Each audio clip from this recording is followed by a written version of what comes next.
Welcome back to the Banger Bar. This is Overkill Reviews. This week, we're reviewing Wovenwar's new album, Honor is Dead, out today on Metal Blade Records. Now, for those who don't know, Wovenwar is a band formed in 2013 out of the ashes of As I Lay Dying. They recruited Sleeper vocalist Shane Blay to replace the singer of their former band. This is their second studio album. The criticism a lot of fans had with their first album was that it was very hard rock, not heavy enough or metalcore enough, if you will, for fans of their previous projects. The band have promised that this album will be heavier. Let's find out. The album kicks off with Confession, a song about Shane's struggles with alcohol. After a brief intro, the song gets heavy. The band really wanted fans to know that they were not kidding about that part.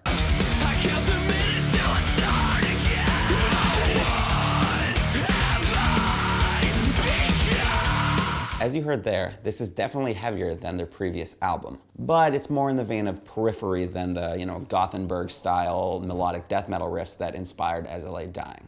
The choruses, though, continue on with As I Lay Dying's mastery.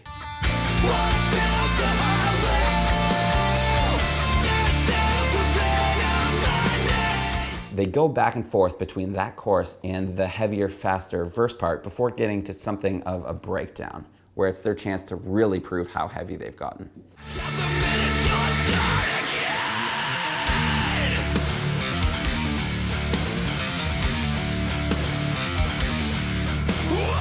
Heavy though it may be, the breakdown kind of accentuates a problem that I have with this album, which is repetition.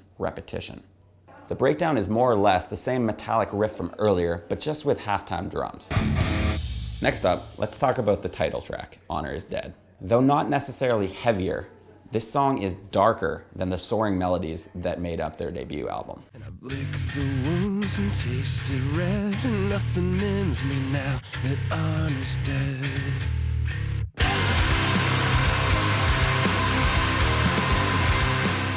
That's the only scream in the whole song. It's used more as an instrument for effect than it is for the delivery of lyrics. The janky bass line you heard there, which makes up the majority of the verse, doesn't really lend itself to melody, though Shane Blay kind of makes it work. The moodier, stranger singing here really accentuates the anthemic chorus.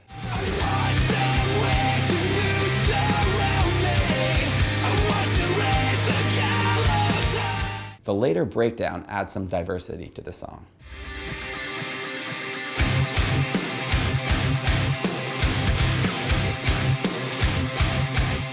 All the elements of this track really make it a standout. It's no wonder that the band named the album after it. Next track's Compass, which has a little bit of a different feel for the album.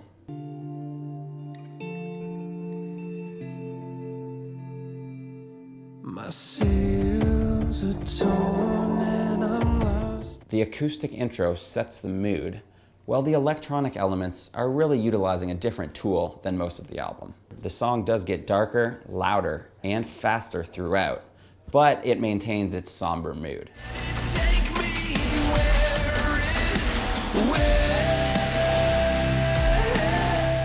Next up is the album closer, 130, which refers to the number of victims in the Paris terrorist attack that included the shooting at the Bataclan. Right off the bat, the music reflects the rage that everyone feels when tragedies such as that occur.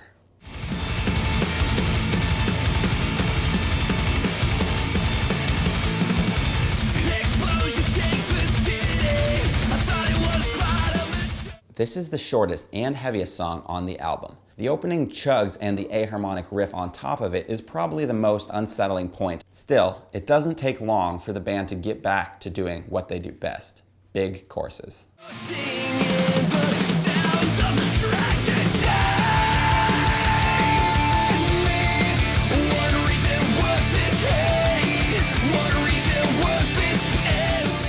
While both of those are good elements, they're the only elements to the song, lending itself to repetition once again. And now, the verdict. I shouldn't do that. Breaking it down to the most simplistic terms, Honor is Dead sounds like Thrice if they listen to Periphery, with some of the vocals, phrasing, lyrics even sounding like Dustin Kensrue. Unfortunately, the screams lack his power, much less the darker growls expected by much of the metal community. I would love it if the band continued to experiment more with the electronic elements, while also adding in thrashier, heavy parts to break up the groove. As a metal album, this falls a bit short of the heavier experience fans were promised. However, as an alternative to All That Remains or any other hard rock / hyper melodic metalcore bands, this is excellent. With its socially conscious lyrics, I'm really hoping this album gets some radio play, and I'm giving it 3 out of 5 skulls on Overkill Reviews.